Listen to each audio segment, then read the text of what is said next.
tardes. Empezamos la sesión paralela 1. Tenemos a 3 ponentes. Bueno, en primer lugar, porque está en el medio, a Eva Martín. Es jefa del Servicio de Investigación de la Pompeu Fabra y lleva más de 20 años en todo el mundo de la gestión de la I+D. Empezó en lo que es empresa privada y luego ya pasó a la Pompeu Fabra. Ella nos va a hablar sobre el Human Resources Excellence in Research, el logo, y explicará, supongo, ¿vale?, cómo la Pompeu Fabra ha hecho todo el plan de acción para obtener finalmente este logotipo, ¿de acuerdo? Posteriormente tendremos la presentación sobre las recomendaciones para la redacción de la sección de impacto en las Research Innovation Actions, que la realizará el don José Manuel Pérez Arce, que es director de Univalue. Como sabréis, Univalue es una empresa que se dedica a la valorización y transferencia de resultados y está compuesta por 9 universidades, el G9. Precisamente antes me comentaba que el rector de Cantabria es el presidente actualmente de Univalue. Su carrera ha estado siempre centrada en lo que es la empresa privada y actualmente es el director general.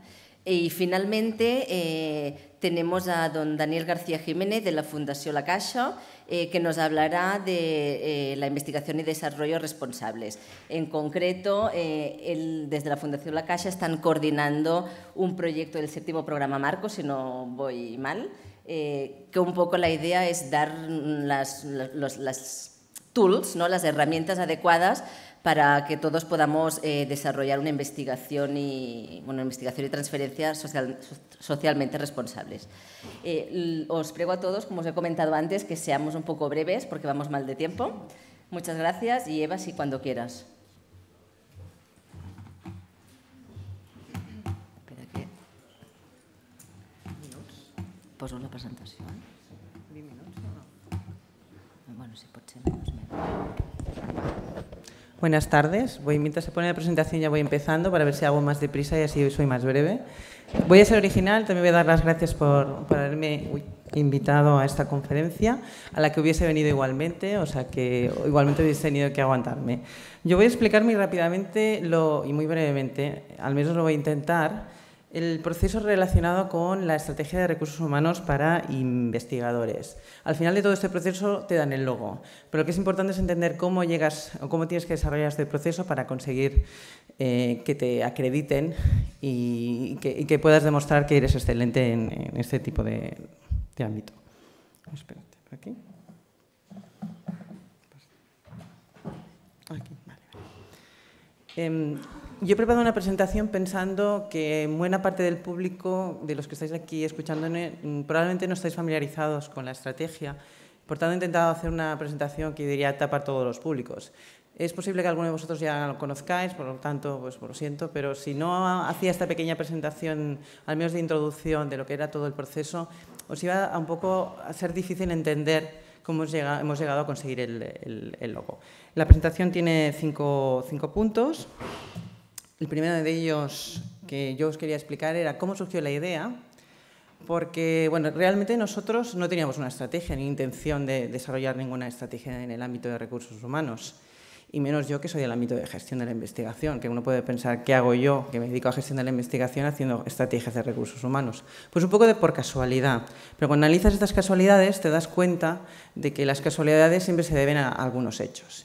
En nuestro caso, el primer hecho que marcó y que nos llevó hasta esta estrategia fue que hacia el año 2011 la universidad decidió presentarse al programa COFAN, que como muchos sabéis es un programa de la Comisión Europea que permite la cofinanciación de investigadores postdoctorales a las instituciones que lo solicitan.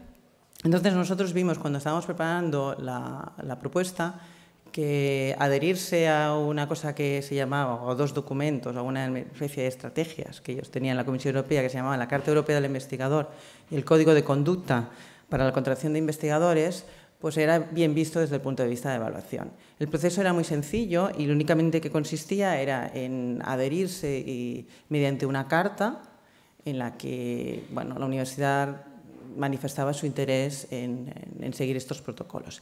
La Carta Europea del Investigador y el Código de Conducta son 2 documentos que encontraréis en la página web de la Comisión Europea. Aquí tenéis el link, que resume los 40 principios básicos de los que la Comisión Europea considera que una institución ha de tender o ha de tender para hacer una gestión excelente en el ámbito de los recursos humanos para investigación. ¿Vale? Lo reúnen en unas fundamentalmente 5 áreas, que son las condiciones laborales, seguridad social, formación, aspectos éticos, profesionales y contratación.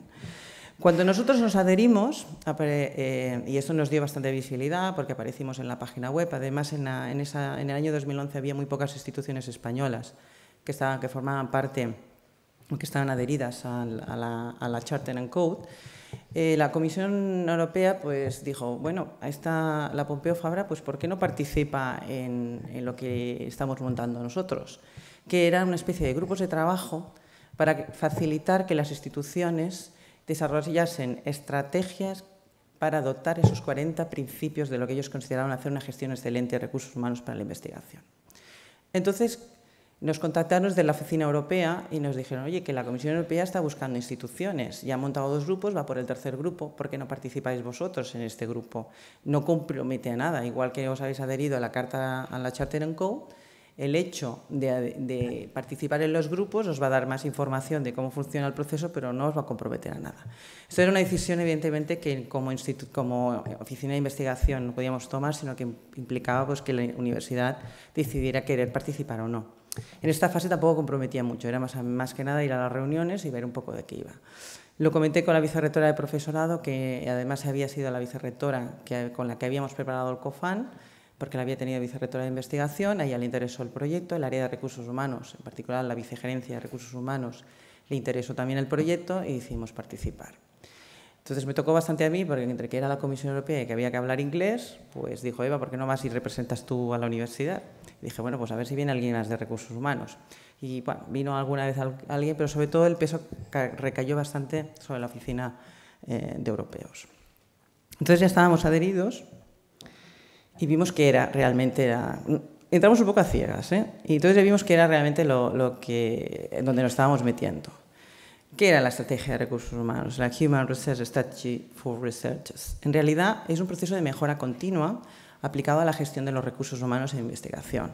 Se trata de constantemente ir haciendo un proceso en que al final las instituciones, a través de una estrategia propia, incorporen esos 40 principios de la Carta y el Código de Conducta. No hay más. Entonces esto se puede hacer paulatinamente y poco a poco se va incorporando. Y la mejor manera para la Comisión Europea era montar, por ejemplo, estos grupos, que le ha ido bastante bien. Eso al final es siempre, y es muy importante, es una idea que voy a ir repitiendo. Voy a ser breve, pero voy a repetir algunas cosas, y esta va a ser una. O sea, esta es una iniciativa que se necesita una implicación muy alta de la institución.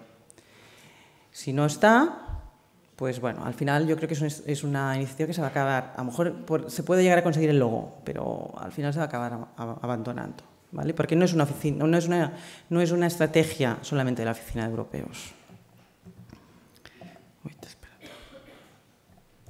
Vale. El proceso consta de 5 pasos que son consecutivos y muy sencillos. Realmente no son muy complicados, sobre todo los primeros. Puede asustar un poco, pero realmente no son muy difíciles de llevar a cabo. El primero de ellos es lo que le llaman el Internal Gap Analysis, que es un análisis interno de las normas y las propias prácticas de la institución, que se comparan con esos 40 principios de la Charter and Code. Entonces vemos lo lejos o lo cerca, o si estamos cumpliendo o no estamos cumpliendo esos 40 principios. Para poder hacer este análisis, la Comisión Europea te sugiere que utilices una plantilla, una plantilla que tiene precisamente esas 40 entradas, que no es obligatoria, pero en general y como idea es que el proceso es muy abierto, lo podéis hacer como queráis. Nosotros no utilizamos la plantilla, era un poco pesada porque tenías que contestar los 40 puntos. Y además muchos aspectos hablan de políticas de contratación que afectan al gobierno español, con lo cual tampoco podíamos hacer nada, ¿no? Eso también, por ejemplo, cuando veáis, si alguna vez os apetece leer estos 40 principios, veréis que hay cosas que se escapan del ámbito de las instituciones. Pero como es un código, digamos, para toda Europa, pues están recogidos, ¿no? Entonces, lo que nosotros hicimos, sobre todo, fue, bueno, eso explicaré un poco más detalle, pero creo que lo que es importante es decidir un poco en esta fase qué metodología queréis seguir y qué pasos vais a dar, si vais a utilizar una metodología de encuestas, si vais a hacer páginas web, focus group, reuniones, etcétera, etcétera. Como lo haríais cuando queréis hacer un análisis interno o un DAFO. Lo podéis hacer dedicando más tiempo o menos tiempo, pero al final, pues bueno, hay que hacerlo, ¿no? Lo bueno es que esta parte que hacéis vosotros en vuestra institución no hay que enviarla a la Comisión Europea, con lo cual puede estar en catalán, en castellano, en vasco, en lo que os dé la gana. No necesariamente tiene que estar en inglés, con lo cual facilita un poco el proceso de consulta. Lo que sí que tiene que ser es que ha de ser representativo, es decir, si al final llegáis a la conclusión de que vuestros puntos de mejora son 20, 30 o los 40, pues tenéis que poder justificar cómo habéis llegado hasta allí. Una vez hecho el Internal Gap Analysis y habéis identificado esas áreas de mejora, que no tienen por qué ser las 40, en nuestro caso fueron 18, o pueden ser más, pero luego simplemente decís, bueno, tengo 30 áreas de mejora, pero no puedo abarcarlas todas, yo ahora me voy a focalizar en 10 o en 15. Entonces, una vez tienes estas áreas identificadas, simplemente lo que haces es construir el documento. El documento puede ser un documento muy breve, no hay que escribir demasiadas páginas. Hay instituciones que lo hacen más largo, pero, por ejemplo, nosotros fueron 6 páginas con la carátula, o sea que 5 páginas más 1.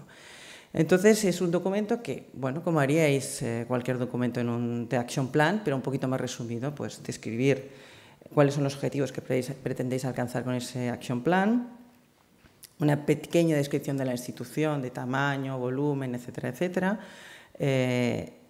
una breve descripción del proceso interno. O sea, no es obligatorio enviarlo, pero tenéis que describir, porque ellos lo que tienen en su obsesión es que sigáis el proceso. En eso son muy burocráticos. Por tanto, si hay que hacer un gap análisis, tenéis que demostrar que lo habéis hecho, explicando qué habéis hecho. Y luego, muy importante, ya veréis que esto es básico, el tema del monitoring, establecer ya el mecanismo a través del cual vais a hacer un seguimiento de ese plan. Vais a hacer el plan y luego habrá que ejecutarlo, por tanto habrá que seguirlo. Y aquí ya tenéis que explicar cómo lo vais a hacer. En la tabla de acciones que nosotros incluimos, hicimos una cosa muy sencilla, pusimos una descripción del título, 2 líneas o 1 línea, con los responsables, un timing, no sé, un calendario de ejecución de cuándo habían que estar ejecutadas esas acciones y también indicadores. Esto es muy importante, los indicadores. No van a aprobar ningún action plan si no ponéis los indicadores, que han de ser. No se van a poner mucho, pero yo sí que os recomiendo que sean sobre todo realistas y fáciles, muy fáciles de conseguir. No poner indicadores muy complicados porque si no luego a la hora de recogerlos va a ser mucho más dificultoso, ¿no? Entonces lo que también es obligatorio, es todas las cosas que comprueban de manera muy exhaustiva, es que ese action plan lo tengáis publicado en la página web de forma accesible a todo el público y esté en inglés, ¿vale? Entonces, el siguiente paso, una vez hemos hecho ya el action plan, se envía a la Comisión Europea y se envía por correo electrónico, no hay más. Lo van a recibir y lo van a analizar. Lo revisan tres evaluadores. Esto lo pueden hacer relativamente rápido. En nuestro caso lo hicieron muy rápido. La verdad es que decir que en 15 días nos dieron el logo. Y bueno, ¿qué es lo que revisan? Bueno, pues miran que esté suficientemente explicado. Ya os digo, nosotros hicimos 5 páginas más la carátula, o sea que no hay que explicar mucho, pero que lo que se explique ha de ser muy claro, muy conciso, cómo se hizo el gap analysis. O sea, van a ver que habéis cumplido con el proceso que ellos os están diciendo que tenéis que cumplir, ¿vale? Y una tontería, pero se miran, y es verdad, porque me lo pusieron en el correo electrónico, que se miran sobre todo que lo habéis publicado en la web y en inglés. Si no, aunque esté todo el action plan bien, si no lo publicáis, nos van a dar la acreditación. Si el plan es aprobado, os envían un correo electrónico y os dicen congratulations y os envían ya todos los logos y os dicen podéis ponerlo donde queráis, la página web, donde sea. El logo es este, lo veis aquí arriba, es aquel logo que pone Human Research, Excellence in Research, ese es el logo que os envían y os lo envían en diferentes formatos para que los podáis poner en los diferentes documentos. Y si el plan está rechazado, es decir, si no les acaba de gustar, normalmente porque hay algún aspecto que no está bien desarrollado, por ejemplo, un caso que es real, ¿no? Pues una institución italiana le rechazaron el plan porque no había puesto los indicadores. Otra porque había explicado poco o no habían visto claro el tema del gap analysis. No es que lo rechacen, sino que hacen recomendaciones para mejorar lo que habéis enviado. Entonces, una vez lo habéis enviado, otra vez mejorado, te lo aprueban, ¿vale? Y bueno, una vez aprobado, pasamos a la ejecución. Y es aquí donde tiene mucha importancia establecer algún mecanismo de seguimiento. En nuestro caso, tenemos un monitoring group, que os explicaré después, le podéis llamar steering committee o le queréis llamar como os parezca. Lo que sí que debe haber es ese mecanismo que garantice que el plan se ejecuta, que se están cumpliendo los objetivos y que luego va a hacer los informes que habrá que enviar a la Comisión Europea. Entonces, ya en este proceso, durante estos 2 primeros años de la ejecución del self-assessment, ya os recomiendo que vayáis recogiendo indicadores y las evidencias de que estáis cumpliendo con los objetivos, porque hay algunas instituciones que al principio les dieron el logo, pero no pensaron, bueno, de aquí 2 años o de aquí 4 años, cuando ya me vengan a evaluar y los recogeré, se están encontrando con que hay muchos datos que ahora no los encuentran, le están resultando dificultosos de recoger. Entonces es mejor, pues bueno, ya desde el principio empezar a recoger los datos. Bueno, lo que sería una cosa lógica y razonable para un tema de gestión de calidad. Cuando acaban los 2 años, simplemente tenéis que enviar un informe de 1 página. O sea, nosotros no hemos llegado todavía, se cumple el año que viene, y no os pide más que 1 página si todo va bien. Si hay alguna desviación o alguna cosa no va mal, entonces sí que podéis hacer más longitud. Nosotros, ya digo, no hemos llegado, pero esta primera fase normalmente se suele pasar bastante bien, por lo que yo tengo de conocimiento. La última etapa, ya sí que se cumple al cabo de los 4 años, cuando finalizan los 2 años se tiene que hacer otro action plan. Es decir, estos 2 años he cumplido estos objetivos, ahora estos 2 siguientes años los objetivos o las acciones a llevar a cabo son estas otras, ¿vale? Entonces, al cabo de 4 años se debe enviar un short report, es decir, un poquito más largo que el anterior, pero exactamente no os puedo hablar mucho de esta fase porque ahora las primeras instituciones que consiguieron el logo están entrando en esta fase y es cuando la Comisión está definiéndola con más detalle. Es cuando realmente se van a poner a evaluar desde un punto de vista externo. Se habla de evaluadores externos o bien incluso de contratar alguna agencia nacional con experiencia en evaluar la calidad. Están justamente decidiéndolo. De hecho, hace unos meses hubo un llamamiento a presentar tu currículum como evaluadores. Aquellos que quisieron hacerlo se presentaron y conozco algunas personas que lo han sido escogidas, ¿no? Y que, por tanto, participarán en el proceso de revisión de esta quinta etapa. Si la evaluación es positiva, te vuelven a dar el logo. Si la evaluación es negativa, igual que antes. Recomendaciones si tienes que hacer esas mejoras. La Comisión todavía no ha decidido muy bien qué pasa después. No sé si vuelven a repetir el proceso o qué, pero de momento no han llegado a esta fase a culminarla como para decir ¿y luego qué? De momento te dan el logo, porque en definitiva ellos lo que quieren es que llegues a cumplir, pues lo que os comentaba al principio, a conseguir que esos 40 principios de la Charter and Code, todas las instituciones lo incorporen en su forma de gestionar los recursos humanos en investigación, ¿vale? Y luego nuestra propia estrategia. Aquí hay mucha letra, pero lo explico muy rápidamente. Nosotros empezamos el proceso más o menos a mediados del 2012. En enero del 2012 empezamos con el grupo de trabajo y a mediados del 2012 empezamos ya a mirar cómo íbamos a hacer este análisis interno de nuestros procedimientos en la universidad comparativamente con la Charter and Code. Y hacia principios del 2014 aproximadamente y ya dijimos, ahora ya está, ya tenemos nuestro análisis, vamos a escribir el documento, ¿no? El primer paso fue, y eso yo creo que nos fue muy útil, antes de salir a la palestra a recoger o hacer un análisis con otro tipo de actores y presentar el plan sobre todo las ideas que teníamos, nosotros lo que hicimos es un análisis interno con un grupo reducido. Se hizo desde el vicerrectorado de profesorado. El vicerrectorado cogió la Charter and Co, analizó nuestras prácticas internas y a partir de aquí se elaboró un informe preliminar. Este informe preliminar se presentó en un segundo paso al Consejo de Dirección, a los directores de departamento, a la Comisión de Profesorado, a los sindicatos, representados por la Comisión Mixta de la Junta de Personal Docente e Investigador, y al Comité de Empresa. A partir de aquí obtuvimos ya un cierto feedback que nos permitió mejorar el documento. Ese documento nos sirvió también para iniciar un tercer paso, que todo esto lo hicimos un poco consecutivamente, para que cada vez tener un documento más elaborado. Hicimos una serie de reuniones con una muestra de 2 colectivos que nosotros escogimos como focus group, ¿vale? Cada institución puede decidir qué focus group escoge. Nosotros dijimos el personal investigador predoctoral a partir del 2º año y con beca financiada, y los investigadores Marie Curie como grupo representativo diríamos, de los investigadores postdoctorales que venían de fuera de España y que podían aportarnos una nueva visión. Esto nos dio ya un documento bastante definitivo que colgamos en la página web, que ya decidimos hacerla ya pública, pero que abrimos a toda la comunidad universitaria. La tuvimos más o menos 15 días, o sí, 2 o 3 semanas. Aquellas personas que quisieron hacer observaciones al documento nos hicieron llegar a través del correo electrónico y a partir de esos 15 días, 3 semanas, elaboramos el documento final que enviamos a la Comisión Europea. Nuestro documento lo podéis encontrar en nuestra página web, pero también todos los actions plans de todas las instituciones que tienen el logo están publicados en la página web. Allí los podéis consultar porque son públicos. Esta es la carátula que os decía de nuestro Action Plan para el año 2014-2016. El Action Plan incluye 18 acciones que están agrupadas en 5 áreas, que incluyen los aspectos éticos, la contratación, el working condition, seguridad social, etcétera, etcétera. Cada acción, como os comentaba, tiene una pequeña descripción de una línea. Ahora os enseñaré un responsable, un periodo de ejecución y uno más indicadores. Lo importante es que aquí ya empezamos a hablar del comité de seguimiento que estaba formado y que concretamos ya desde el principio, para que nadie se nos escapase.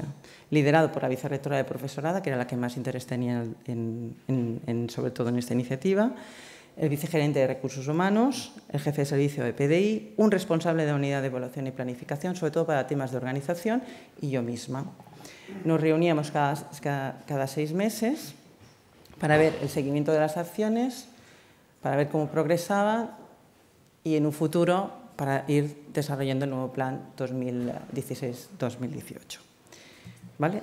¿Sí? Sí, ya acabo. Ese es lo que podéis ver, os lo he puesto para que veáis las tablas, que son muy resumidas. Esto es lo que quiere la comisión, no quiere que le expliquéis nada más, todo muy resumidito. Y para acabar, algunas recomendaciones, nada, es una página y con esto acabo porque se acaba el tiempo. A ver, es muy importante que para lanzar esta iniciativa se tenga en cuenta, yo lo he repetido, el apoyo institucional. Normalmente, cuando se decide iniciar este camino de no retorno, porque claro, cuando te dan el logo es muy feo que luego te lo quiten, tienes que tener ese compromiso que tiene que ir más allá de los rectores y los vicerrectores. A veces es lo más difícil conseguir. Entonces, ¿cómo coger este compromiso fuerte? Pues muchas veces las instituciones tienen que lanzar o hacer implementar medidas a veces dolorosas, sobre todo en el ámbito de la contratación de investigadores. Pues esto sirve a veces como excusa, como instrumento para poder iniciar este tipo de iniciativas, ¿no? Por ejemplo, en mi caso, nosotros teníamos mucho problema con el tema de la revisión de los aspectos éticos en los proyectos en ciencias sociales y humanidades. Lo que hicimos es ponerlo esto como una acción dentro del plan y hemos conseguido hacer cosas para solucionar este problema. Lo ideal también es que este tipo de planes estén dentro del plan estratégico de la institución. Eso a veces es más difícil, pero si se consigue y si la vicerrectora o el vicerrector está comprometido, esto puede ir más allá del vicerrector o rector que nos toque de turno. Y luego también es importante tener un responsable y tener un equipo de trabajo que tenga una cierta continuidad en el tiempo.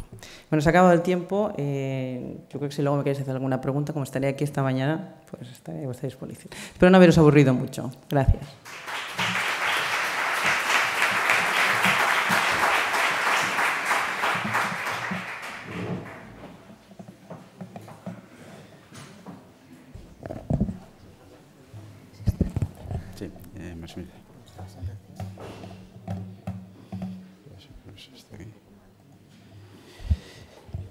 Bueno, buenas tardes. Gracias a la Red OTRI por la oportunidad que brinda Univalue de comentaros en relación a las recomendaciones, ¿no?, para la redacción de la sección de impacto de las RIAS-IAS del Horizonte 2020. Bien. Evidentemente, me imagino que muchos de los que estáis en esta sala pues habéis participado en el 7º programa marco e incluso seguro que habéis realizado alguna solicitud, alguna research proposal en el marco de las RIAS-IAS, ¿no? Y bueno, pues puede que hayáis tenido éxito, pero también puede que os hayan devuelto alguna propuesta, ¿eh? Lo que yo voy a intentar es transmitiros un poco pues, cómo lo hacemos nosotros y también poner énfasis en la diferenciación que hay entre el 7º programa marco y el nuevo Horizonte 2020. Entonces, bueno, conocemos todos el plan que ha lanzado la Unión Europea con los 3 pilares básicos, y dentro de estos 3 pilares básicos pues, nos encontramos con que en cada uno de los pilares pueden haber Research, Innovation Actions o Innovation Actions. La diferencia va a estar en la TRL, en la situación de la TRL. Pero hay una premisa fundamental, que es lo que os he puesto ahí, que es que hay que enfocar las propuestas como innovaciones que generen valor económico. Hay que incidir cuál es el negocio futuro que se puede generar, o hay que visualizar ese negocio que se puede generar de la propuesta. Y sobre todo hay que visualizar también, hay que dar una cierta idea, evidentemente con más profundidad en las IAs que en las RIAs, de cuál puede ser la explotación comercial, el enfoque de la explotación comercial más que el vector tecnológico. Tengamos en cuenta que muchas de las veces los inspectores de los documentos no son expertos en la materia, y si se encuentran con un documento cuya selección de excelencia es muy farragosa, pues pueden puntuar menos, porque lo que van a puntuar más es la selección de impacto. Entonces, en las convocatorias, no sé si conocéis el documento, pero el documento tiene dos forms. Tiene el form A, que es administrativo, y el form B. En el form B tiene tres secciones. La sección de excelencia, que es la parte que los investigadores ahí se tienen que explayar a gusto, pero también con las propias limitaciones de que luego vamos a comentar en cuanto a dimensión. La parte de impacto, que os he puesto más resaltada porque es un poquito pues, a lo que nos dedicamos nosotros, lo que os podemos aportar. Y luego la tercera sección, que es la sección de implementación, es decir, toda la parte del working plan para llevar a cabo el proyecto. Una de las novedades importantes del Horizonte 2020 con respecto al 7º programa marco es el peso que, como veis ahí, en esta flecha que hemos indicado, se da a la sección de impacto, sobre todo en las IAs y en el instrumento PYME, que son los que más cercanos al mercado deben de estar. Entonces, en cualquier caso, veis que al impacto se le ha puesto un coeficiente, o le han puesto un coeficiente de 1,5, y que en caso de empate, pues es esa sección la que se va a mirar para pues, aprobar un proyecto en relación a los demás. Bien, nosotros en nuestra experiencia en este campo pues viene dado de nuestras reuniones un poco con cargos del Ministerio, del Mineco, pues que nos convocaron para ver pues, lo que hacíamos, cómo lo hacíamos, y pues nos infundieron ánimos en dedicarnos un poco a transmitir a los OPI y a las universidades la importancia de la sección de impacto. Las recomendaciones las he dividido en dos partes, unas recomendaciones generales y unas recomendaciones particulares, que son un poco de nuestra cosecha. Como recomendaciones generales, pues tenéis que mentalizar a los investigadores, los que lideréis un poco los documentos, tenéis que mentalizarlos de que no estamos en el FP7. Hay que, como dice el refrán, hay que cambiarse la gorra de sitio. Hay que superar la propuesta de impacto del FP7, no tiene nada que ver. También hay que controlar el documento. El documento tiene un máximo de 70 páginas. Está dividida, pues, 30 páginas la sección de excelencia, 30 páginas la sección de impacto y 10 páginas la implementación. Siempre nos ponemos a escribir páginas y siempre nos pasamos, y luego hay que volver hacia atrás. Entonces, cuando volvemos hacia atrás, el documento no suele quedar cojo por algún lado. Hay que tener en cuenta que el documento que presentas no se ve si te excedes en páginas. Bueno, sí se ve, pero el inspector todo lo que exceda de estas páginas no lo va a tener en cuenta. Eso es muy importante que lo sepáis. El programa también es extremadamente competitivo, es decir, como he comentado antes, ante propuestas que tengan las mismas puntuaciones, pues la sección de impacto va a ser la que vaya a dilucidar a quién le dan el proyecto y a quién no. Además, hay que encajar perfectamente en el topic. Como sabéis, pues se entran en los documentos, se analizan los topics, veo que el topic encaja con la línea de investigación que quiere desarrollar, pero a su vez ese topic, cuando lo despliego, tiene una serie de particularidades. Entonces, todas esas particularidades, esos pequeños detalles, son los que tenemos que tener en cuenta a la hora de enfocar nuestra sección de excelencia. Leeros bien todas estas particularidades del topic porque son súper importantes y hay que cumplirlas a rajatabla. Y otra novedad es que no hay posibilidad de negociación. Así como el FP7, pues tenías una segunda ronda, te llamaban a Bruselas, podías renegociar temas y tal. Aquí no. Aquí no tienes ninguna posibilidad de renegociar. Te tumban el proyecto y te lo han tumbado. Los investigadores deben entender que es fundamental una sección de impacto enfocada a la oportunidad de mercado. El mercado, el enfoque de mercado, eso es lo que obsesiona a los inspectores en este programa. Y evaluar las propuestas de impacto es un trabajo de expertos en estrategia de mercado. O sea, evidentemente, las personas que desarrollan la parte de la sección de impacto tienen que tener un conocimiento, tienen que entender la parte técnica, la parte tecnológica, pero no tienen que ser expertos, tienen que ser expertos en estrategia de mercado. Fijaros que hay que llegar a detallar la utilidad del conocimiento, definir el mercado potencial, el mercado accesible. También hablar un poquito de la estrategia de la propiedad, qué queremos hacer con eso, porque evidentemente si vamos a desarrollar un conocimiento y luego lo vamos a poner en un open source, pues al final poco negocio vamos a poder hacer. Y luego hay que llegar hasta un plan de negocio. Muchos investigadores nos dicen, pero ¿hay que hacer un plan de negocio? Sí, hay que hacer un plan de negocio, pero un plan de negocio totalmente desarrollado, hasta la cuenta de explotación. Y luego veis ahí que las hipótesis del plan de negocio tienen que ser verosímiles. No vale poner ahí, pongo la proyección de ventas que me da la gana, hago una cuenta de explotación con unos gastos que los imagino, los ideo, no sé qué, me saco las cuotas de mercado de la manga. Bueno, eso no lleva a ningún lado. Las hipótesis, la veracidad de las hipótesis tiene que ser lo más ciertas posibles, y para eso tienen que estar muy vinculadas a un informe, un estudio de mercado serio. También en este aspecto lo que se intenta es que impliquéis a los socios, si tenéis socios industriales en el consorcio, implicarlos en el business plan, porque ellos un poco son los que os pueden dar esas ideas. Aunque a veces son tecnologías nuevas, que son nuevas incluso para ellos, pero bueno, alguna idea sobre el mercado nos pueden dar. Y luego al final, pues el documento tiene que tener una coherencia. Claro, al final el documento se va haciendo por partes, pero nosotros también le damos una coherencia final al documento, aunque realizamos solamente la sección de impacto. Bien, al final tenemos el conocimiento, ese conocimiento hay que de alguna forma cruzarlo con el mercado y sobre todo tenemos que encajar esa sección de impacto exactamente en la aplicación, la utilidad, el mercado, el desarrollo del negocio, hacia dónde queremos ir. Y luego, pues, evidentemente, el working plan que va a desarrollar eso. Como recomendaciones particulares, al final os he hecho aquí 3 apartados. Primero, hay que desglosar los impactos que se esperan de la innovación. Los impactos inicialmente van a surgir de las ventajas competitivas. Tenemos que extractar todas esas ventajas competitivas que en la parte de excelencia habéis desarrollado.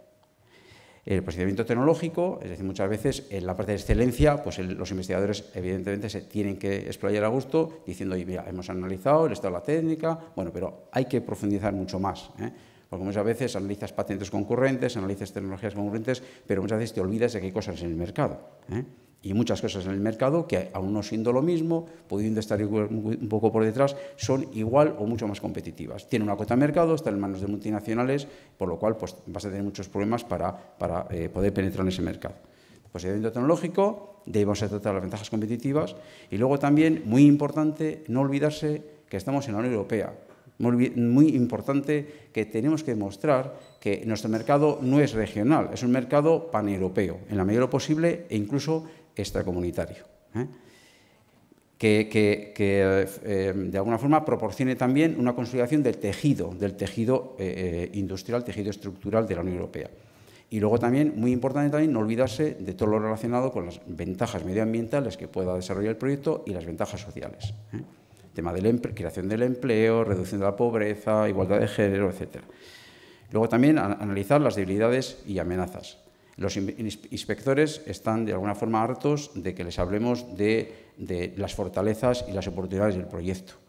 Quieren ver una reflexión seria, una reflexión eficaz de las debilidades y amenazas. Muchas veces van a mirar mucho más a la seriedad que aportemos en estos apartados que a las propias fortalezas y oportunidades. Porque, evidentemente, si hacemos un proyecto, siempre vamos a poner más énfasis en las fortalezas y oportunidades. Ahí nos salen 2 páginas. Y, sin embargo, de debilidades y oportunidades ponemos 3. O sea, no. Debilidades, hay que hablar de la competencia. Evidentemente, estás en un proyecto que tienes que ver al mercado. Y no dices nada de la competencia. ni los conoces, o dices, mira, son BAPS, DAO y los tres de siempre. Bueno, pues eso no. Hay que analizar la competencia y hay que analizar el por qué esos competidores son esos y en qué puedo competir yo con ellos o van a competir ellos con mi desarrollo tecnológico. La tecnología también en general y luego la protección del conocimiento. A ver cuántas patentes hay relacionadas con esto en el mercado, a qué nivel pueden ser concurrentes, etcétera. Las amenazas, las limitaciones del proyecto. Todos los proyectos tienen límites, pues hay que ponerlos, los que veamos o los que podamos imaginar. Las restricciones propias del mercado y luego, pues evidentemente, los business planos son sagrados. He dicho antes que tienen que ser las hipótesis verosímiles, pero bueno, pues dentro de esa verisimilitud siempre hay un riesgo de mercado. Bien, al final acabaremos con un análisis DAFO clásico, pero ya muy bien soportado, y con un análisis PESTEL que bueno, pues analiza un poco todo lo relacionado con el tema medioambiental, el tema político, económico, social, etc. Con esta información ya vamos a poder fijar mucho más las oportunidades de mercado. ¿En términos de qué? Pues evidentemente tenemos que bajar, en la medida de lo posible, hasta abajo de la línea. No vale con hablar solo del mercado potencial. El mercado potencial es el sector químico, no vale. Hay que ir al mercado accesible. Hay que explicar cómo pasamos del mercado potencial al mercado accesible. Vamos a centrarnos en unos sectores determinados. ¿Por qué? Dentro de esos sectores, en unos segmentos. ¿Por qué? En esos segmentos hay unos clientes potenciales que los he identificado. Y dentro de esos clientes potenciales, estos van a ser mis clientes target. En esos voy a basar mi business plan. Hay que hacer todo eso y hay que razonarlo. Siguiente sección. Las acciones para maximizar el impacto. Evidentemente, definiremos la cadena de valor. Cada proyecto tiene su cadena de valor. Dentro de una cadena de valor típica como es esta, cada proyecto tenemos que decir si vamos a hacer una gestión integral del proyecto, si vamos a subcontratar varias actividades, si vamos a gobernar las principales, todo el tema de upstream, downstream, y con eso tenemos que plasmar cuál es nuestro modelo de negocio. El modelo de negocio, generalmente a ellos les gusta que sea el modelo Canvas. Entonces, en el modelo Canvas, ya conocéis un poquito, la parte de la izquierda es todo el tema de la infraestructura, la parte central es la principal, que es la propuesta de valor, y la parte de la derecha es el tema de la relación con la clientela. Y abajo tiene que estar muy clara la estructura de costes y la estructura de ingresos. Luego también tendremos que hablar de la protección del conocimiento. La protección del conocimiento y la divulgación. A la Unión Europea le gusta que haya un equilibrio en estos dos conceptos. Pero claro, para poder hacer un negocio, para poder que el conocimiento salga al mercado y sea al final un negocio, pues tenemos que buscar una protección del conocimiento. Eso lo tenemos que intentar tener de alguna forma definido previamente. Ya desde el acuerdo de consorcio tenéis que definir muy bien, o se tiene que definir muy bien, cuál va a ser la parte, cómo se van a gestionar los datos que vamos a obtener, los resultados que vamos a obtener. Daros cuenta que estamos hablando de un consorcio que puede ser pues, varios socios europeos en diferentes países, haciendo diferentes fases de una forma independiente y luego poniéndolas en común. ¿Cómo se va a gobernar todo eso? Porque si al final lo que queremos es una patente, porque es el máximo exponente de poder comercializar algo en el mercado al final, de poder tener éxito y que nos crean en nuestro business plan, pues tenemos que mantener con mucho cuidado todo lo que es relacionado con la protección del conocimiento. Y luego al final pues hay que hacer el business plan, que como he dicho antes, al final la gente dice, ¿pero hay que hacer un business plan? Sí hay que hacer un business plan. La proyección mínima del business plan tiene que ser 5 años, o sea, es aconsejable decir 10 años. Evidentemente hay que hablar de la inversión, del plan de ingresos totalmente razonado, un plan de gastos, los estados de explotación y luego pues, los indicadores que de alguna forma verifican que ese proyecto tiene una cierta viabilidad en el tiempo. Esos indicadores. Y luego la última parte, las actividades de promoción y comunicación. También tenemos que decir, bueno, ¿qué vamos a hacer con el resultado del conocimiento? ¿Cómo vamos a transferirlo al mercado? Pues bueno, pues tiene que haber un plan de promoción en el cual pues, se hablen de las ferias, hay que hablar de las ferias, el por qué esas ferias, hay que hablar de participación en congresos, visitas a clientes, y luego pues, el plan de comunicación es cómo vamos a difundir ese conocimiento en publicaciones, redes sociales o foros de cualquier índole. Como veis, bueno, pues es un documento completísimo. La metodología que se puede utilizar es una metodología clásica, pero hay que hacerlo y hay que hacerlo pues, con muchísimo detalle. Los resultados que se están produciendo de las convocatorias del 2014 son muy positivos. España está recuperando una gran parte de los proyectos que ha presentado, pero también está perdiendo una gran parte de los proyectos presentados. Entonces, esa parte, muchas veces solo vemos el vaso medio lleno, lo que estamos consiguiendo, pero realmente lo que no estamos consiguiendo es mucho. Es aproximadamente el 85% de lo que se está presentando se está perdiendo. Y eso básicamente es porque la sección de impacto está siendo muy débil. Bueno, ahí también en el link tenéis un poquito el catálogo de nuestros servicios y básicamente pues estamos a vuestra disposición. Si alguna cosita me queréis preguntar o si no, bueno, pues podéis acceder a través de la página web y encantado de atenderos y a vuestro servicio. Si os podemos ayudar con la sección de impacto, fenomenal. Gracias.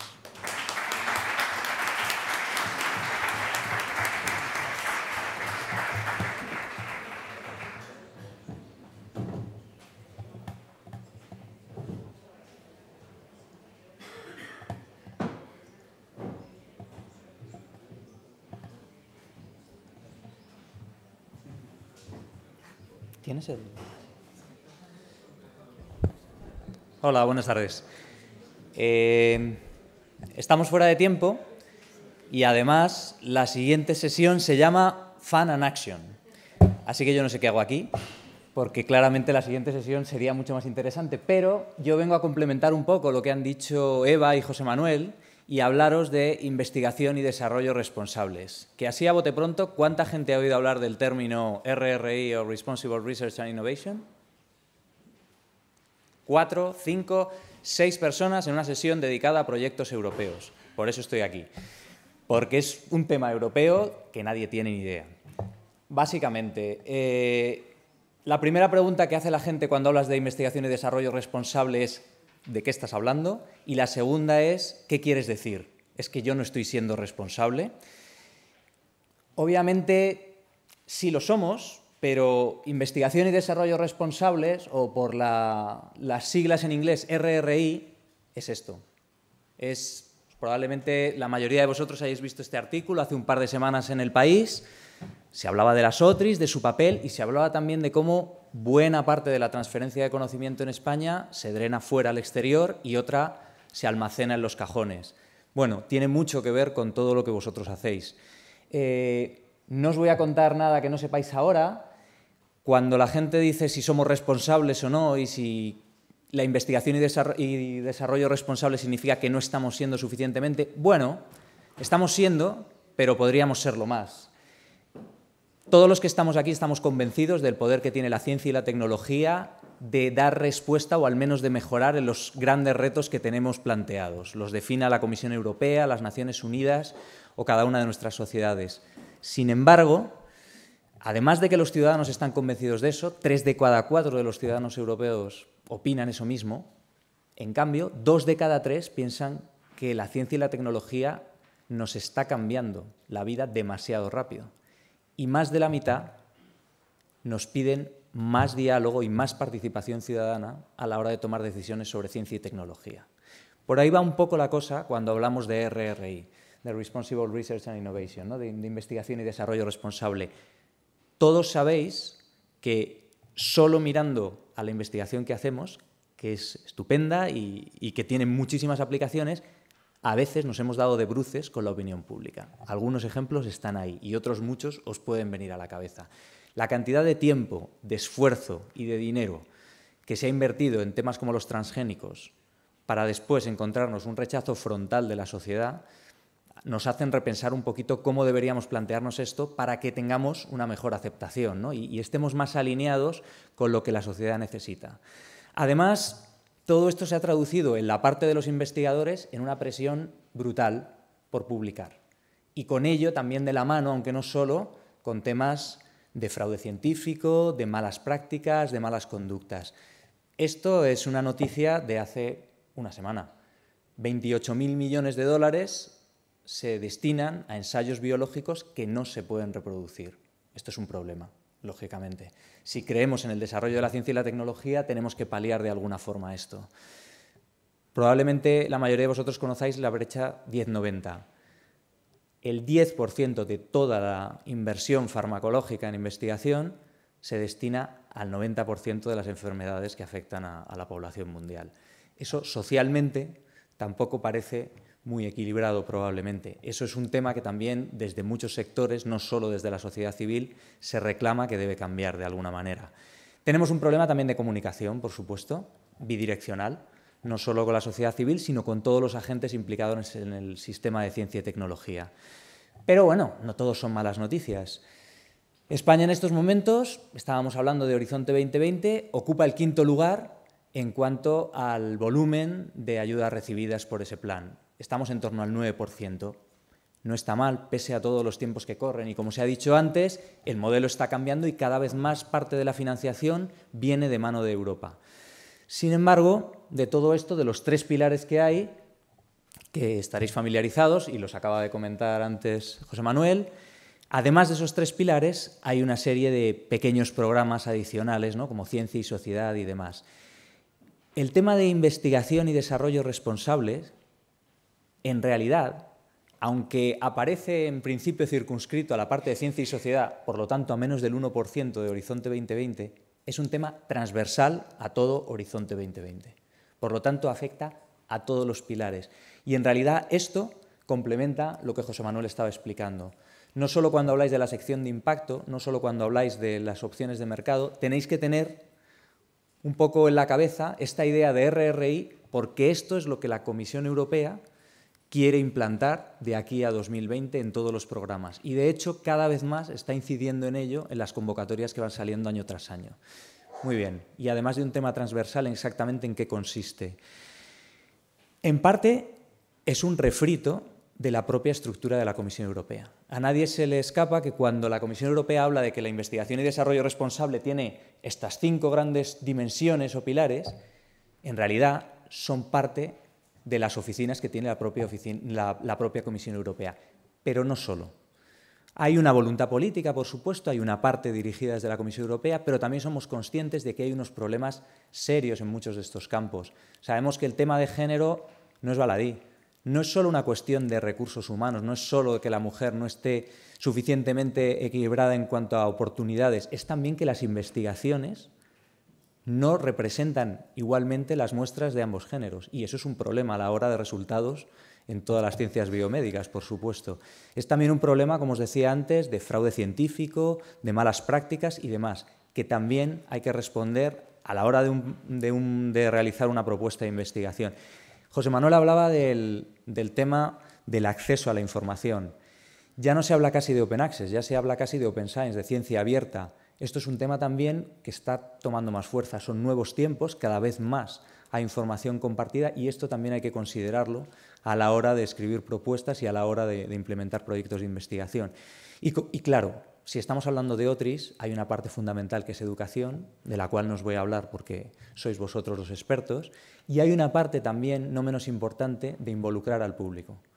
No se trata de que el público tenga que opinar en todos y cada uno de los temas de ciencia, y la primera pregunta es, ¿y el público tiene que decidir a qué se dedica la investigación en paleontología o en astrofísica?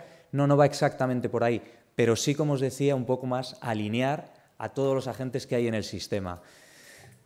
En realidad no hay nada nuevo bajo el sol. Se le ha llamado primero ciencia y sociedad, después ciencia y sociedad, después ciencia con y para la sociedad y ahora investigación y desarrollo responsables. Hay muchos esfuerzos en muchos de estos campos que se vienen desarrollando en las últimas décadas. La novedad quizá de la RRI es que tenemos que integrar todo esto y tenemos que dar la mano con la investigación y la innovación clásica que estábamos haciendo hasta ahora. Básicamente, ¿cómo se resume todo esto de la RRI?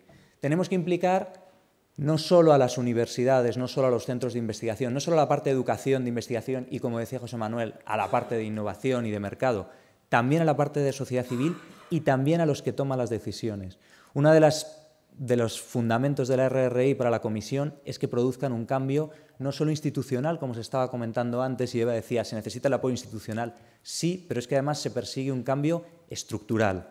Por eso la Comisión está intentando que esto permee a todos los niveles.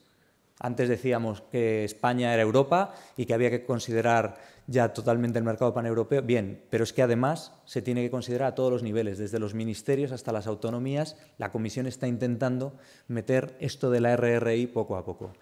Y la idea es que no solo respondamos a los desafíos sociales, sino que además los productos sean, y también José Manuel lo comentaba de pasada, ética, socialmente y medioambientalmente aceptables y responsables. Y con todo eso hay que armar una propuesta coherente, que no es fácil, pero bueno, para que os vaya sonando, porque la financiación europea pasa un poco por aquí, no es que lo diga yo, es que por desgracia son o por suerte, son las convocatorias de la Comisión las que lo están dictando un poco, ¿no?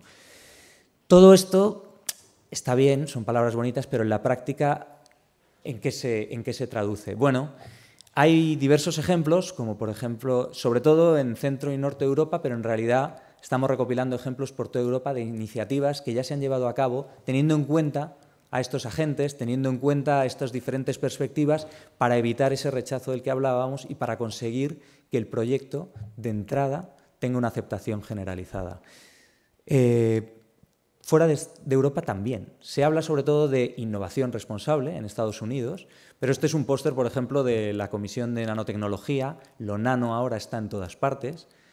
Y desde Estados Unidos se está haciendo un esfuerzo muy fuerte por convencer a los científicos y a los innovadores de que tienen que considerar, dice, todos los aspectos de mi investigación. Y con ese todos implica esas consecuencias e incluso anticipar, cosa que en innovación es muy difícil, las posibles consecuencias que tendrán los productos en el mercado.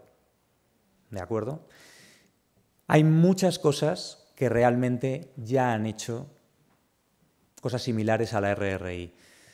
Diseño centrado en el usuario, asesoramiento de tecnología y demás, todas estas cosas van en esa línea. La idea de RRI es conjuntarlas todas y llevarlas un poquito en el mismo camino y, como os decía, también dar un empujón institucional a todo eso.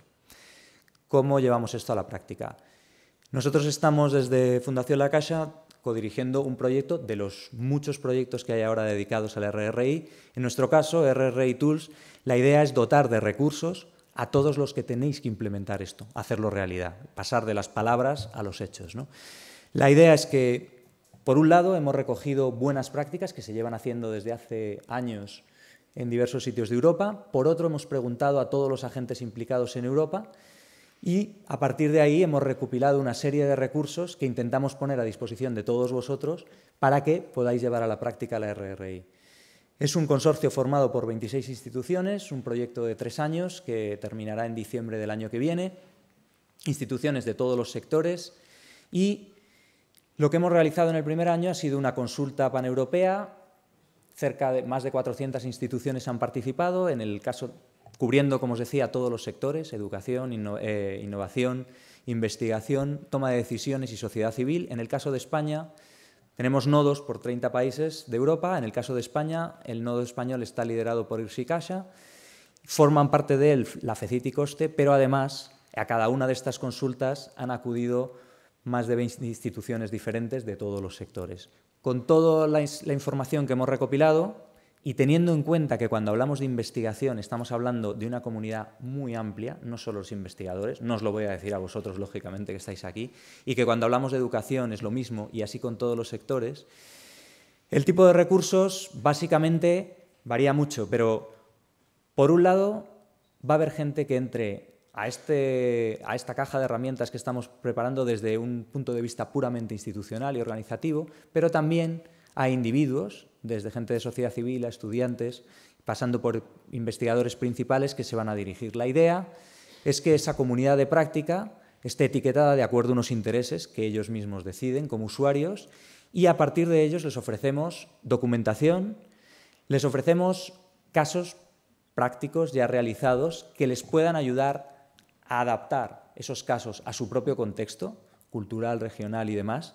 Les ofrecemos también contacto con otros proyectos que hayan hecho iniciativas similares, porque falla muchas veces la comunicación, no sabemos lo que están haciendo otros que pueden estar en la puerta de al lado. La idea es que en esa comunidad uno pueda encontrar socios para otras propuestas y demás, y les ofrecemos también herramientas concretas para implementar los proyectos. Todos esos recursos también están a su vez etiquetados de forma que podamos sugerir a cada usuario recursos un poco individualizados. Tipo de recursos. Bueno, también se están desarrollando indicadores, por ejemplo, para investigación y desarrollo responsable.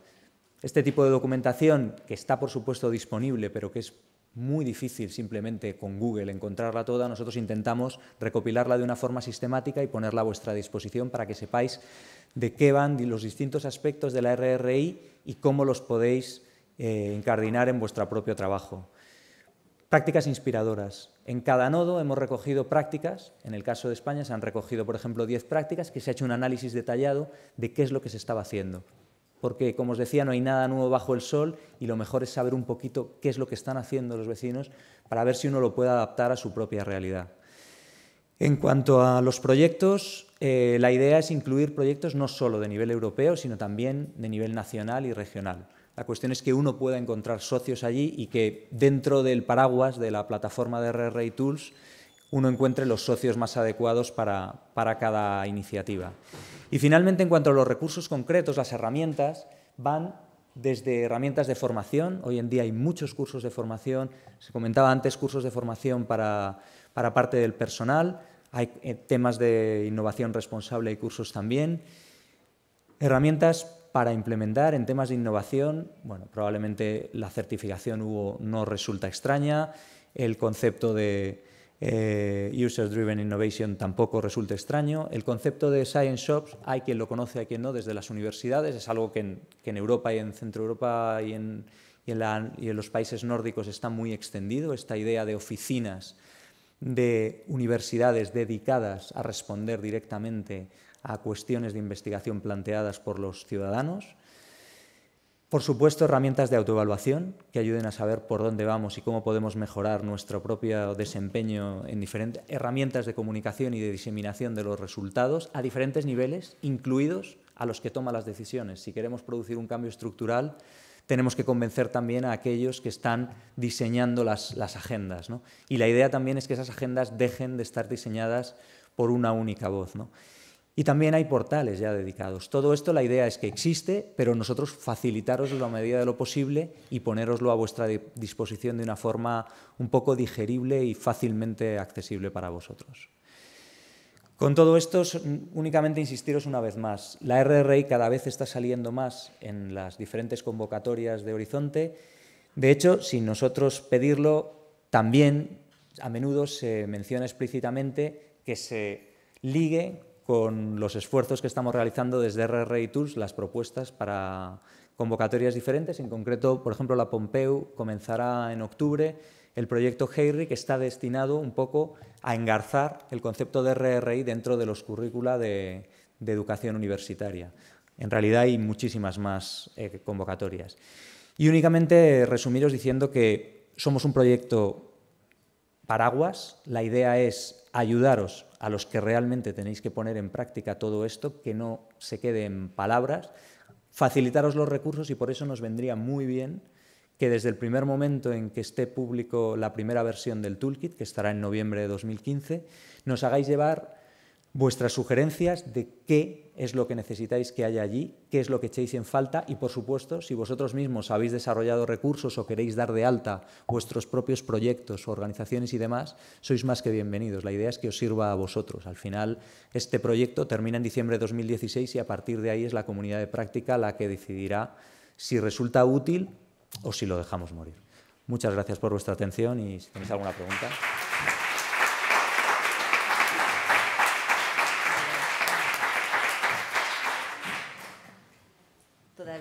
Todavía tenemos un par de minutos para preguntas para los tres ponentes. Si alguien tiene alguna pregunta. Regina.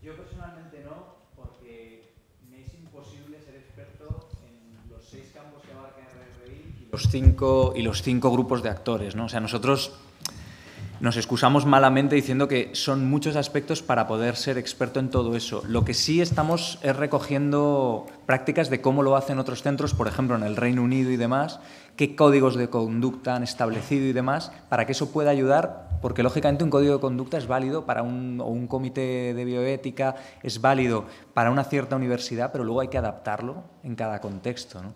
Entonces, nosotros, por ejemplo, tanto en el comité asesor del proyecto como dentro del consorcio, tenemos expertos en ética a los que os podemos un poco redirigir para ver qué os pueden decir. Y luego, además, sobre todo, hay un montón de proyectos específicos de ética dentro de Horizonte y fuera que están dedicando exclusivamente a eso, ¿no? Y hay todo un portal. Si queréis, os podemos pasar un poco los enlaces. O sea, nuestra idea es facilitar el acceso a los verdaderos expertos, ¿no? Que son otros. Pero sí, os podemos facilitar esos accesos si os viene bien. ¿Alguna otra pregunta? Sí. Sí, al fondo. Hola, Gonzalo Arévalo otra vez. Es una pregunta para Eva en relación a Euraccess y al sello. Desde tu punto de vista y la experiencia acumulada a la hora de, digamos, la defensa del sello, no a la hora de obtención, ¿dónde nuestro sistema presenta mayores debilidades o dónde tenemos más riesgos?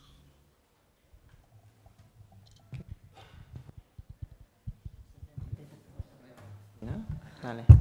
Me imagino, a la hora de hacer el gap analysis, te refieres, ¿no, Gonzalo? Realmente, a ver, yo supongo que no ha quedado muy claro, pero ellos no se van a meter en el proceso. Entonces, cuando han rechazado algún plan, lo han rechazado porque había pocas acciones. No pretenden, y están absolutamente convencidos de que no hay ninguna institución que pueda abarcar los 40 principios, pero tampoco aprobaron un plan con 3 acciones. Tampoco aprobaron un plan que no esté completamente definido a nivel de responsables, a nivel de calendario de ejecución, de indicadores, ¿no? Pero en el proceso, y si miráis los planes de acción de las otras instituciones, ya no el nuestro, por ejemplo, en la explicación del gap analysis fueron unas 6 líneas. En 6 líneas es muy difícil evaluar si realmente has analizado demasiado.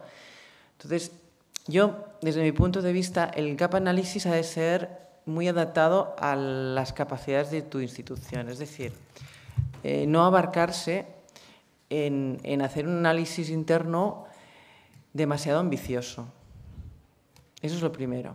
Entonces, por eso es muy importante que ya de entrada sea un grupo pequeño quien analice los 40 principios y tome ya decisiones de hacia dónde vamos a ir en esos 40 principios. Mira, el tema por ejemplo, en nuestra universidad, el tema de la contratación de personal era uno de los motivos por los cuales decidimos a nivel institucional meternos en la estrategia, porque era un buen excusa y un buen instrumento para provocar este cambio, y me ha gustado la palabra estructural, que se quiere provocar, porque que hacer cambios en la contratación de personal es un tema muy delicado.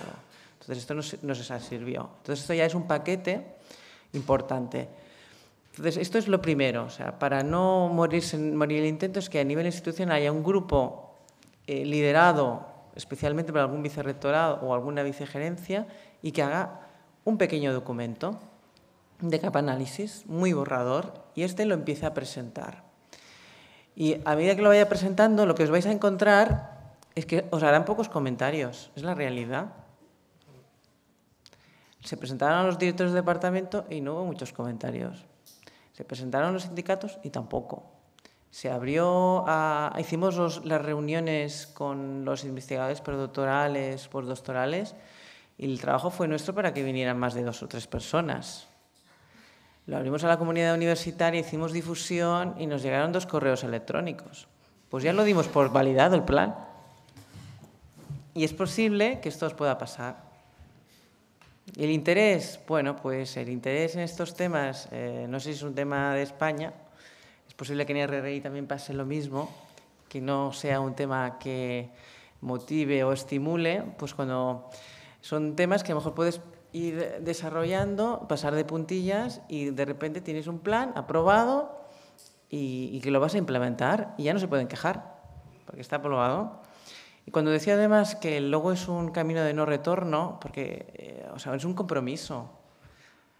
Tú haces un gap análisis, te das cuenta de que hay una serie de puntos de mejora y yo creo que no puedes pasar de esos puntos de mejora. Si realmente eres una institución comprometida, pues tienes que tirarlos adelante, con un calendario realista. Entonces, yo tengo una capacidad de hacer esas mejoras y solo puedo abordar 7 ámbitos, pues solo abordo 7 ámbitos. Lo que no tiene sentido es que digan, no, solo puedo abordar 2.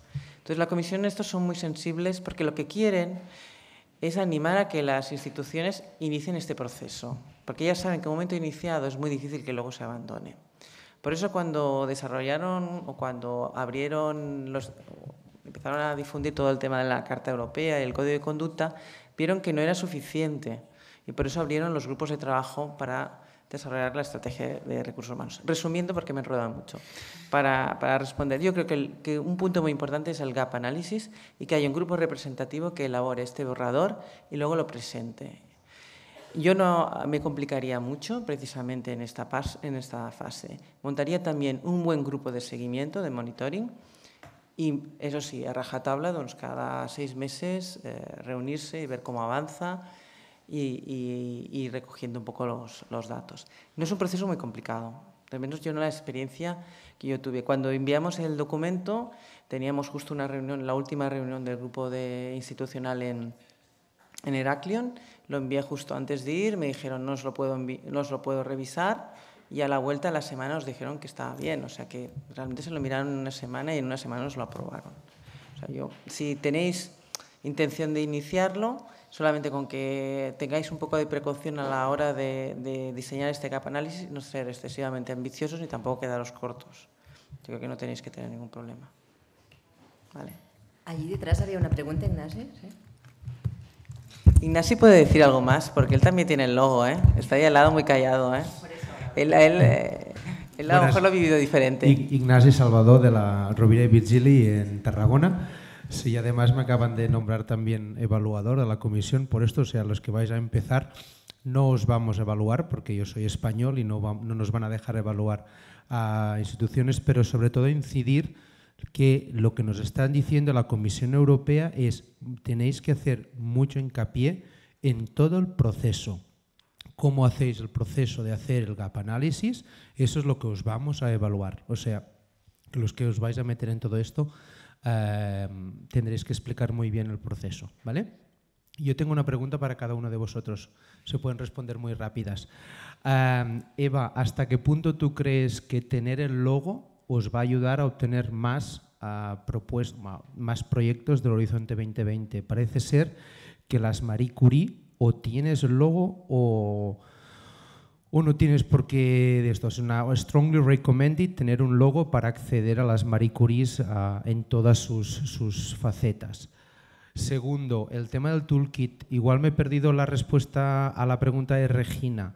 ¿El toolkit podemos tener un avance y no esperar hasta noviembre de 2015? Y así vamos viendo lo que hay y evaluarlo antes de que lo saquéis. Y por último, el tema del impacto. Nosotros nos encontramos en que el tema del impacto pues lo redactan nuestros investigadores, redactan la propuesta con quien sea.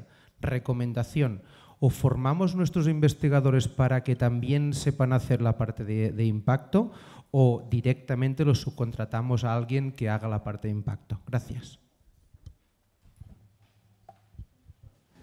Bueno, si quieres, te respondemos por detrás. Yo soy parte interesada, pero yo lo que os aconsejo es que lo tenéis que subcontratar. Los investigadores saben mucho de lo suyo, y hasta ahora el FP7, pues bueno, pues oyes, entre que, de todas formas, seguro que los investigadores cuando les llamaban para ir a renegociar a Bruselas el 7º programa marco, seguro que no iban solos. Eso hay que ser coherentes también. Entonces, es tremendamente exigente la parte de impacto ahora en el Horizonte 2020, y es mejor que lo subcontratéis porque en el norte decimos que conseguir el mirlo blanco es muy complicado. Es decir, el investigador súper estratega de mercados, pues eso yo creo que no existe.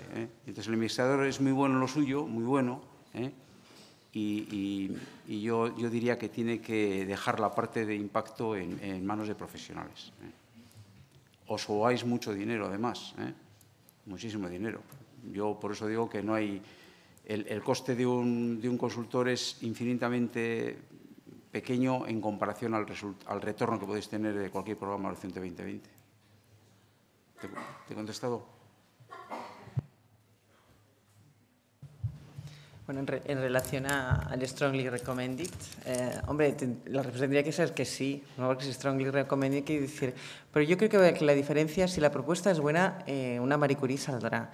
Lo que pasa es que es verdad que las notas de cortas son muy altas. Entonces, la ventaja es que cuando una institución ya tiene el sello de Human Excellent Research, siempre los evaluadores se la van a mirar diferentes. Pero también depende un poco del evaluador. De su institución ya no la tiene, no la tiene. O sea, en principio, y fue uno de los motivos por los cuales también nos decidimos a meternos en la estrategia. Pensar que esto iba a ayudar a conseguir aún más Marie Curies de las que ya teníamos. O sea, que en principio tendría que ser que sí. Pero tampoco quiere decir que no tenerlo no vas a tener Marie Curies. Si es una buena propuesta, te la van a dar. Es decir, si el investigador tiene un buen currículum y si el grupo al cual el investigador se va a incorporar es bueno. Evidentemente que cuando valoren la institución, si tiene el logo, la van a valorar mejor que una institución que no la tiene. Entonces, puede servir para desempatar, para sacar alguna Marie Curie más. Entonces, esto ya es solo por eso ya es un motivo. Y a nosotros también nos ayudó esto un poco a decidirnos finalmente a solicitar la estrategia. Del toolkit. No estará hasta noviembre porque estamos volcando todos los datos en la plataforma, pero si la impaciencia no te deja dormir, este miércoles en Cosmocaixa, en Barcelona, habrá una sesión abierta especialmente dedicada a ética, acceso abierto y donde se dará más información del proyecto, y en octubre, aquí en Madrid, habrá otra sesión abierta también similar para los que no se puedan desplazar hasta Barcelona. Bueno, si os parece, lo dejamos aquí, que vamos ya muy retrasados. Muchas gracias a todos y ahora os emplazo a quedaros al Fun and Action, ¿no?